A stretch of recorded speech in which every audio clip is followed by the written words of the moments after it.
오늘은 우리 남부교회 창립 49주년입니다. 지난 49년 동안 우리 교회를 붙드시고 믿음으로 세워주시며 아름다운 교회로 사용하신 우리 하나님께 감사와 영광을 올려드립니다. 담을 넘는 무성한 가지 같은 교회라고 하는 제목으로 하나님의 말씀 선포하겠습니다. 오늘 본문은 임종을 앞둔 야곱이 아들들에게 축복하는 장면입니다. 그런데 이 축복은 단순한 덕담이 아니었습니다. 창세기 49장 28절 하반절입니다. 그들 각 사람의 분량대로 축복하였더라. 하나님은 각 사람의 삶과 믿음 그리고 그릇에 따라 복을 주셨다고 말씀합니다. 그러므로 복을 구하기 전에 먼저 우리는 믿음의 그릇을 준비하셔야 합니다.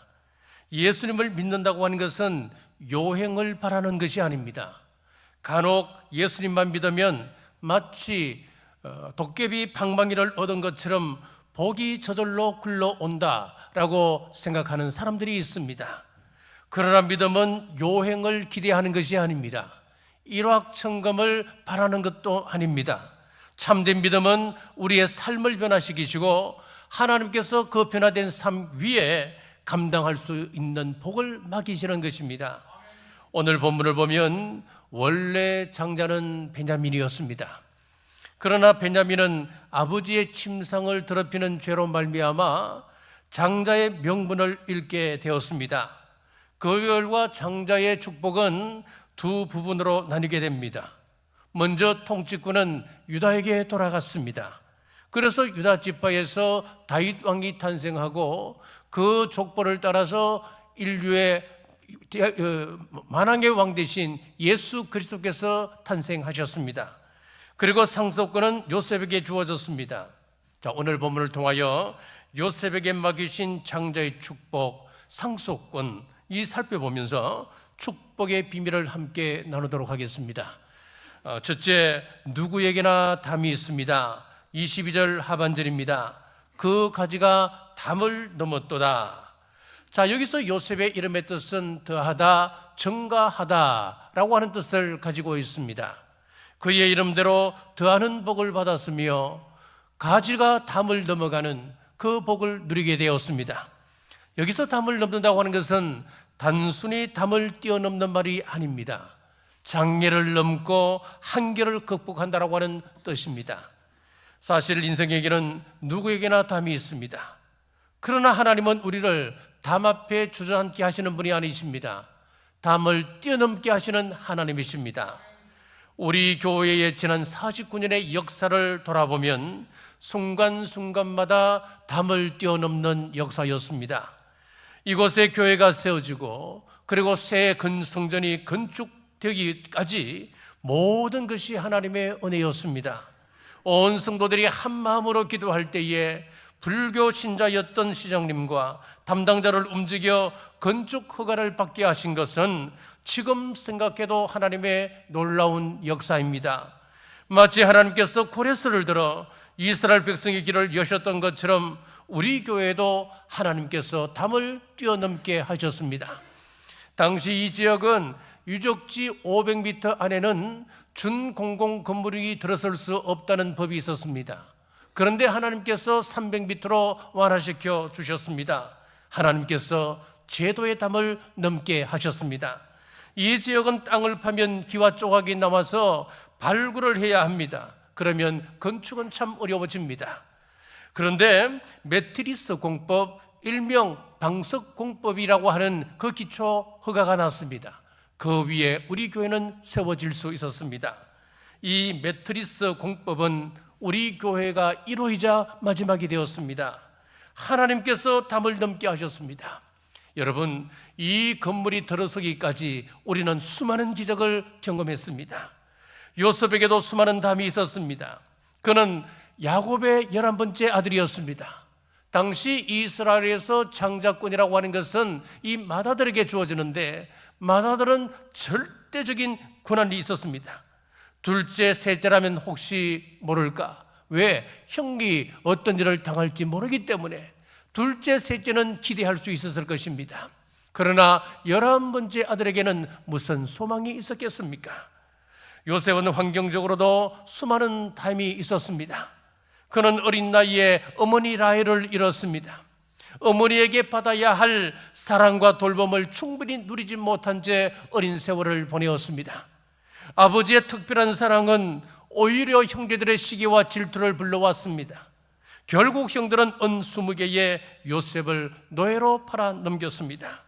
형제에게 버림받은 것보다 더 아픈 상처가 어디 있겠습니까? 노예가 되었고 억울한 누명을 뒤집어쓰고 감옥에 들어갔습니다. 정말 높은 담들이었습니다. 사랑하는 여러분, 혹시 여러분 앞에도 넘을 수 없을 것 같은 담이 높이 쳐져 있습니까? 죄의 담이 있습니까? 죄는 한 번 짓는 것으로 끝나지 않습니다. 죄는 점점 높은 담을 쌓아 우리를 가두고 하나님과 우리 관계를 단절시키며 결국은 우리의 삶을 무너뜨립니다.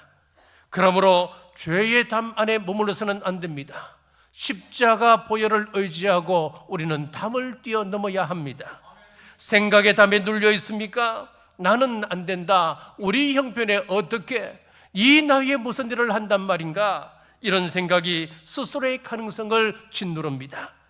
건강의 담이 있습니까? 경제의 담이 있습니까? 관계의 담이 있습니까? 상처의 담이 있습니까? 배신의 담이 있습니까? 억울함의 담이 있습니까? 그러나 기억하십시오. 하나님은 담을 크게 보시는 분이 아니십니다. 하나님을 바라보는 사람을 통하여 담을 뛰어넘게 하시는 하나님이십니다. 자, 요셉의 하나님은 오늘도 살아계십니다. 요셉의 하나님은 오늘 저와 여러분의 하나님이십니다. 창립 49주년을 맞이한 우리 남부교회와 사랑하는 모든 성도님들 삶 위에 하나님께서 가로막힌 모든 담을 믿음으로 넘게 하시고 상처를 간정으로, 눈물을 축복으로, 고난을 은혜로 바꾸어 주실 줄 믿으시기를 주님의 이름으로 축복합니다. 둘째, 담을 넘는 복을 주십니다. 22절 같이 읽겠습니다. 요셉은 무성한 가지 곧 샘 곁에 무성한 가지라 그 가지가 담을 넘었도다. 아멘. 자, 하나님께서는 요셉에게 담을 넘어가는 복을 주셨습니다. 자, 그 복은 크게 세 가지입니다. 자, 첫째, 하늘과 땅의 복입니다. 25절 하반절을 보십시오. 그가 내게 복을 주실 것이라 위로 하늘의 복과 아래로 깊은 샘의 복과 젖먹이는 복과 태의 복이로다.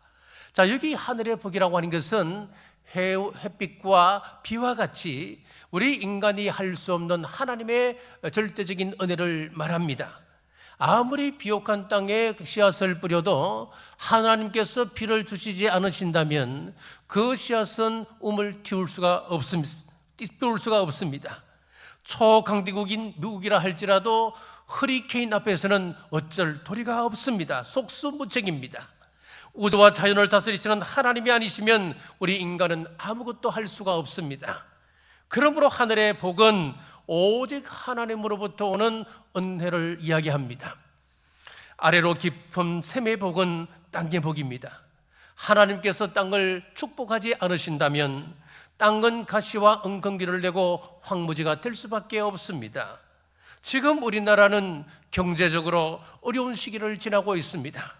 하나님께서 우리 경제를 붙들어 주지 않으신다면 사람의 지혜만으로는 근본적인 문제를 해결할 수가 없습니다. 하나님께서 깊은 샘을 열어주실 때에 막혔던 형통의 은혜가 우리에게 주어지는 것입니다.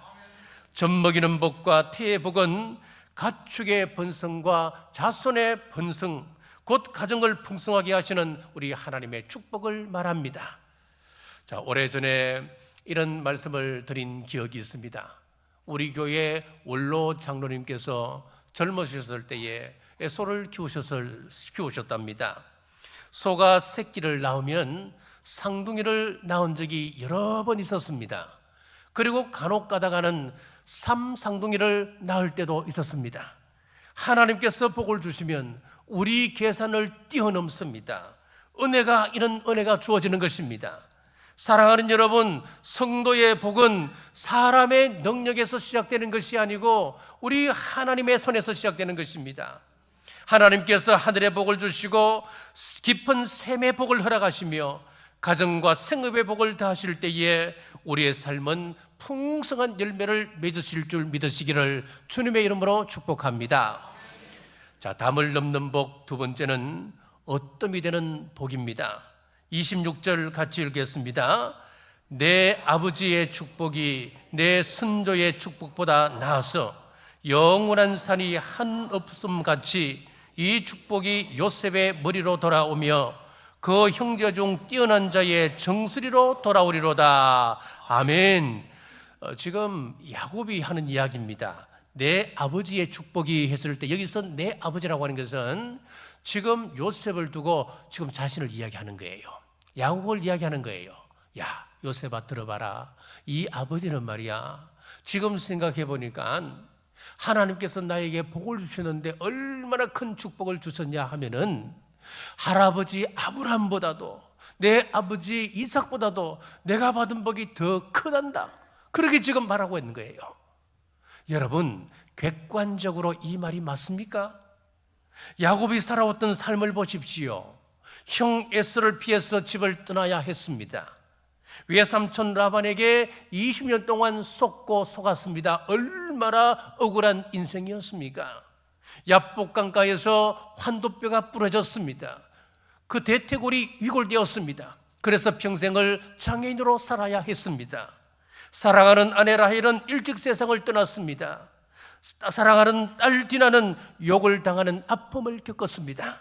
가장 사랑했던 요셉은 죽은 것이라고 생각하고 죽은 아들이라 생각하고 그들은 몇십 년을 눈물 속에 보내야 했습니다. 말년에는 기근으로 고향을 떠나야 했습니다. 애굽에서 나그네로 살아갔었습니다. 이게 무슨 축복입니까, 여러분? 얼마나 힘들었으면 야곱 스스로도 자신의 삶을 뒤돌아보며 바로 앞에서 이렇게 회고했을까요? 창세기 47장 9절 같이 읽겠습니다. 야곱이 바로에게 아뢰되 내 나그네 길의 세월이 130년이니이다. 내 나이가 얼마 못 되니 우리 조상의 나그네 길에 연조에 미치지 못하나 험악한 세월을 보내었나이다. 험악한 세월을 내가 보내었습니다. 자, 그런데도 내가 받은 축복이 아브라함보다도 크고 이삭보다도 더 큰 축복을 받았습니다. 그렇게 지금 요셉에게 말하는 거예요. 온갖 고난을 당해도 하나님께서 나를 사랑하시고 하나님께서 나를 지금 이 자리에 있게 하신 것, 본인은 축복으로 아는 것이었습니다. 그리고 그 축복을 요셉에게 이어주며 너는 어뜸이 될 것이다. 이 축복은 그대로 이어져서 장자의 상속권을 받습니다. 역대상 5장 1절에서 2절 말씀 같이 읽겠습니다. 이스라엘의 장자 르우벤의 아들들은 이러하니라. 르우벤은 장자라도 그의 아버지의 침상을 더럽혔으므로 장자의 명분이 이스라엘의 아들 요셉의 자손에게로 돌아가서 족보의 장자의 명분대로 기록되지 못하였느니라. 유다는 형제보다 뛰어나고 주권자가 유다에게서 났으나 장자의 명분은 요셉에게 있느니라. 아멘. 지금 장자의 명분은 요셉에게 있다. 지금 장자의 명분 가운데 상속권이 있는데 이 상속권이라고 하는 것은 다른 형제의 두 몫을 받게 되는 것이거든요. 그러니까 이 요셉이 두 몫을 받아야 됩니다. 자, 어떻게 이루어집니까? 요셉에게는 두 아들이 있었습니다. 에브라임과 므낫세였습니다. 이 에브라임과 므낫세가 각각 한 지파가 되었습니다. 그래서 한 몫씩을 받게 되었습니다. 그러니까 요셉 아들이 두 아들이고 두 아들이 각자 한 지파가 되어 한 몫씩을 받았으니까 요셉은 두 몫을 받은 것입니다. 형제들 중 어뜸이 되었습니다. 담을 넘는 복 세 번째는 안정의 복입니다. 23절 같이 읽겠습니다. 활 쏘는 자가 그를 학대하며 적개심을 가지고 그를 쏘았으나. 자, 여기 보면은 요셉에게는 자기를 향하여 활 쏘는 자가 참 많았습니다. 형들은 시기와 질투의 화살을 쏘았습니다. 죽이려고 음모를 꾸몄고 마침내는 은 20개로 노예로 팔아버렸습니다. 상인들은 사람을 물건 취급하는 탐욕의 화살을 쏘았습니다. 하루아침에 요셉은 노예가 되었습니다. 보디발의 아내는 거짓과 모함의 화살을 쏘았습니다. 요셉은 성범죄자로 몰렸습니다. 자, 성범죄는 요즘 보면 다른 범죄보다도 사회적 낙인이 큰 범죄 아닙니까? 당시에도 마찬가지였을 것입니다. 보디발은 진실을 충분히 살펴보지 아니하고 의심의 화살을 쏘았습니다. 요셉은 감옥에 갇히게 되었지요. 감옥이라고 하는 환경은 절망의 화살을 쏘았습니다. 아무 잘못 없이 청춘을 감옥에서 보내야 했습니다. 술 맡은 관원장이 망각의 화살을 쏩니다. 나를 기억해달라 간곡하게 부탁했지만은 감옥에서 풀려나 복직했던 이 술 맡은 관원장은 까마득하게 2년을 외면했습니다. 그러나 사람들의 화살은 하나님의 계획을 꺾지 못했습니다. 24절 상반절 놀란 말씀을 합니다. 같이 읽겠습니다. 요셉의 활은 도리어 굳세며 그의 팔은 힘이 있으니 아멘. 자, 성경은 요셉은 활을 잘 쏘았다 그렇게 말씀하지 않습니다. 그의 활이 굳세었다, 그의 팔은 힘이 있었다 그렇게 말씀합니다. 여러분, 활은 쏘는 것보다도 활쉬를 당기고 버틸 때가 훨씬 힘이 든다고 합니다. 요셉은 자기를 향해 날아오는 화살에 더 큰 화살로 갚지 않았습니다. 버티는 것이었습니다. 활쉬를 당긴 채 버티는 것이었습니다. 욕을 욕으로 갚지 않았습니다. 미움을 미움으로 갚지 않았습니다. 배신을 복수로 갚지 않았습니다. 그 증거가 아들의 이름에 나옵니다. 창세기 41장 51절에서 52절 같이 읽겠습니다. 요셉이 그의 장남의 이름을 므낫세라 하였으니 하나님이 내게 내 모든 고난과 내 아버지의 온 집 일을 잊어버리게 하셨다 하며 차남의 이름을 에브라임이라 하였으니 하나님이 나를 내가 수고한 땅에서 번성하게 하셨다 함이었더라. 아멘. 첫째 아들 이름을 짓는데 복수, 안갚음, 지금 설계를 씹으며 내가 지금은 이렇게 살지만은 반드시 내가 복수하리라 와신상담 그렇게 이름을 짓지 않았다는 것입니다. 이름을 므낫세라 지었습니다. 하나님께서 내 모든 고난과 내 아버지의 모든 일들을 잊어버리게 하셨다. 형들은 나에게 화살을 쏘아댔지만은 나는 활을 쏘지 않으리라 잊어버리자 므낫세 그렇게 이름을 지었습니다. 그 힘이 어디에서 나왔답니까? 24절 중반절 같이 읽겠습니다. 이는 야곱의 전능자 이스라엘의 반석이신 목자의 손을 힘입음이라. 아멘. 하나님께서 버틸 수 있는 힘을 요셉에게 주셨다고 성경은 말씀하고 있습니다. 그리고 둘째 아들 이름을 에브라임이라 했습니다. 하나님께서 나를 고난의 땅에서 번성케 해주셨다 그런 뜻입니다. 순서가 중요합니다.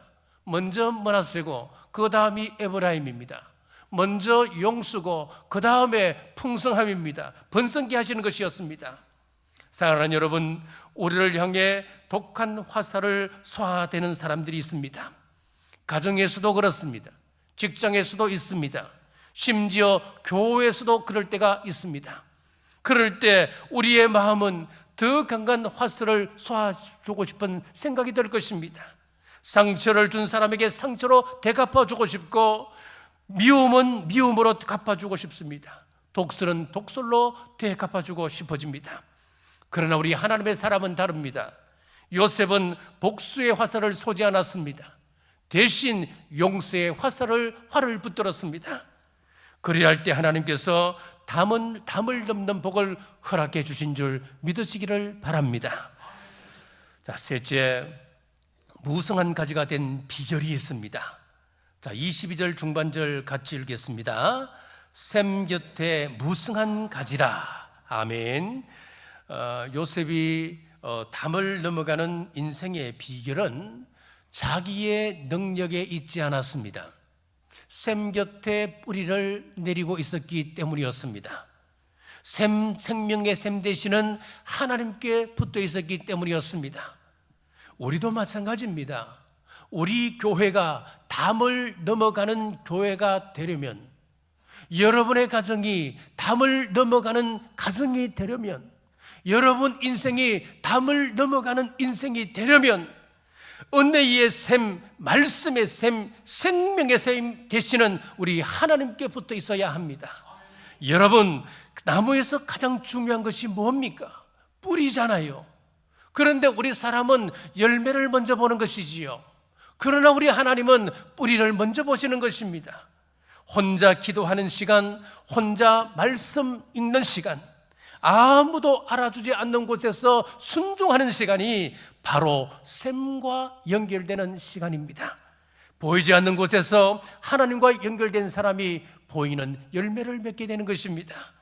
그래서 성경은 반복적으로 이렇게 말씀하고 있습니다. 창세기 39장 2절 말씀입니다. 여호와께서 요셉과 함께 하심으로 그가 형통한 자가 되어, 21절입니다. 여호와께서 요셉과 함께 하심으로, 23절입니다. 여호와께서 요셉과 함께 하심이라. 노예가 되었을 때도, 감옥에 들어갔을 때도, 총리가 되었을 때도 여호와 하나님께서 요셉과 함께 하셨습니다. 인간의 능력이 형통을 만드는 것이 아닙니다. 하나님의 임재가 형통을 만들어가는 것입니다. 사랑하는 여러분, 여러분은 지금 어디에 뿌리를 내리고 있습니까? 세상은 돈에 뿌리를 내리라 말합니다. 인간 관계에, 환경에 뿌리를 내리라고 말합니다. 그러나 이런 것들은 언제든 쉽게 흔들릴 수 있습니다. 그러나 성경은 말씀합니다. 시편 1편 3절 말씀 같이 읽겠습니다.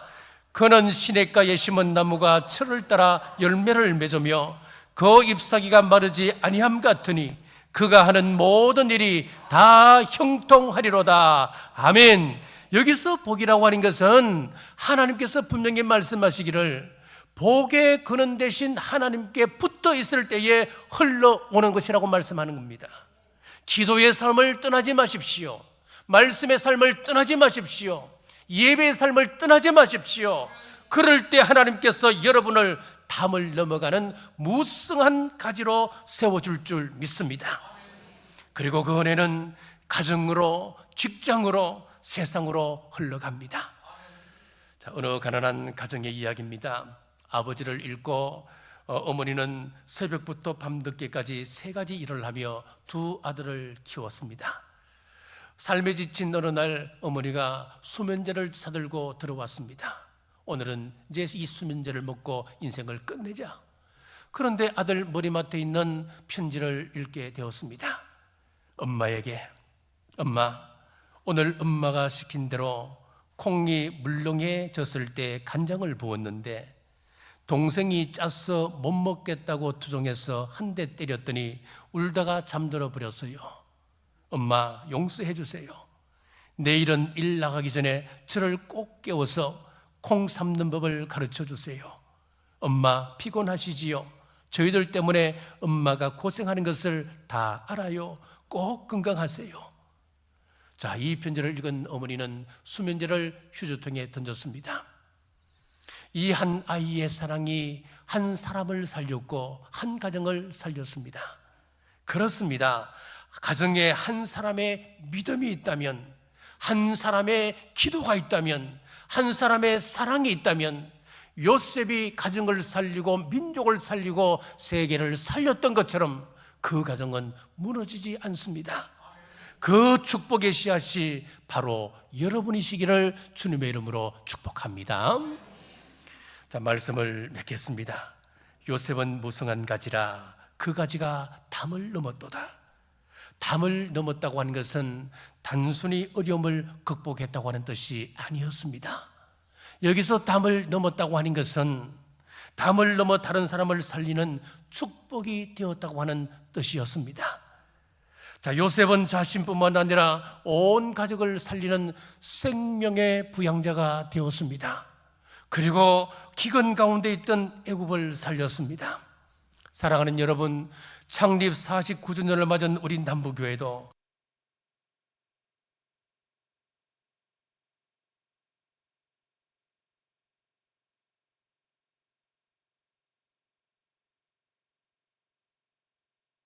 지경이 넓어지고 섬김의 손길이 더 커져서 우리 하나님께 받은 사랑을 세상에 흘러보내는 그런 교회 되기를 주님의 이름으로 축복합니다. 그러나 한 가지 기억해야 할 것이 있습니다. 담을 넘는 것보다도 더 중요한 것은 열매를 맺는 것입니다. 열매 없는 가지가 담을 넘는다고 무슨 유익을 끼칠 수 있겠습니까? 사랑의 열매, 성령의 열매가 풍성해야, 그래야 우리가 담을 넘어갈 때에 세상이 그 열매를 먹고 새 생명을 얻게 되는 것입니다. 그러므로 우리는 요셉 같은 사람이 되기를 소원해야 합니다. 하나님, 나와 함께 계심이 형통의 비밀입니다.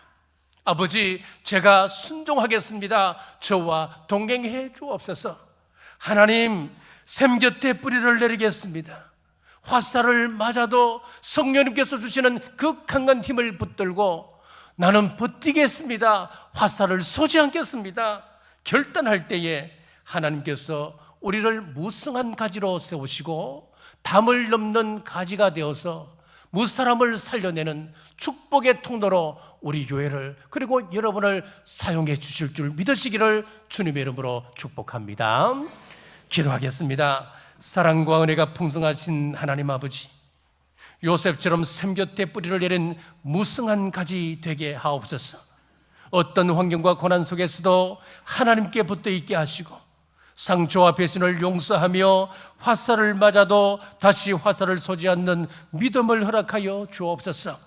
우리 남부교회가 담을 넘어 지역과 가정과 열방의 하나님의 사랑을 흘러보내는 축복의 통로가 되게 하시고 성령님의 아름다운 열매가 풍성한 교회 되게 하여 주시옵소서. 창립 49주년을 맞아 세상을 살리는 거룩한 영향력을 나타내는 교회 되게 하옵소서. 다시 오실 예수님 이름으로 간절히 기도드리옵나이다. 아멘.